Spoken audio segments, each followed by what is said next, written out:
দুনিয়াবি আলোচনা করা যাবে না। আল্লাহ তাআলা কি বলছে, নামাজের পর তোমরা দুনিয়াবি কাজে বের হয়ে যাও, রিজিকের ব্যবস্থা করো, সময় মতো নামাজ পড়ো। কেউ বলে নাই যে মসজিদে যে তোমরা অন্য একটা রাজনৈতিক দলের প্রচারণা করো। তাহলে এটা কি পরিমাণ আমরা একটা মুসলিম জাতি, মুসলিম রাষ্ট্রে এই ধরনের ইসলাম বিরোধী কর্মকাণ্ড সেই দল করতেছে যেই দলের নামের সাথে আমার জামাত ইসলাম আছে। এবার আরেকটি কথা বলি, এই যে ধরলেন বলা হলো রোজা পূজা, আমার কাছে মনে হয় যারা হিন্দু ধর্মাবলম্বী লোকজন আছেন তারা এই কথাটাকে সহজে গ্রহণ করেননি।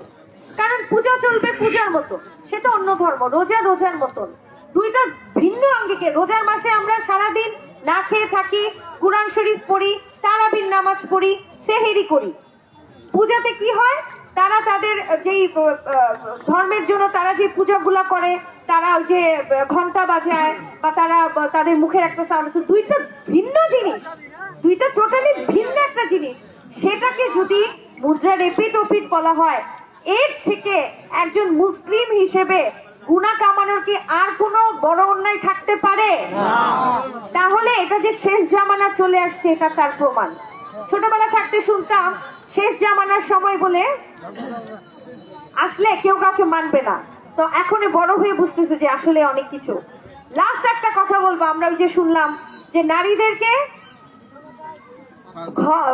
দৈনিক 5 ঘন্টা কাজ করলেই হবে। তো কালকে আমার এক বোন একটা ফেসবুকে পোস্ট দিচ্ছে, সেই পোস্টের আলোকে আমি বলি, তো আমার সেই বোনটাও ডাক্তার, তো সে লিখলো এরকম করে যে আমরা যারা ডাক্তার আছি, ধরলেন আমাদের সদর হাসপাতালের কথাই চিন্তা করি, ধরলেন জামাত ইসলামী কেউ বড় নেতা এমপি হয়ে আসলো, ধরলেন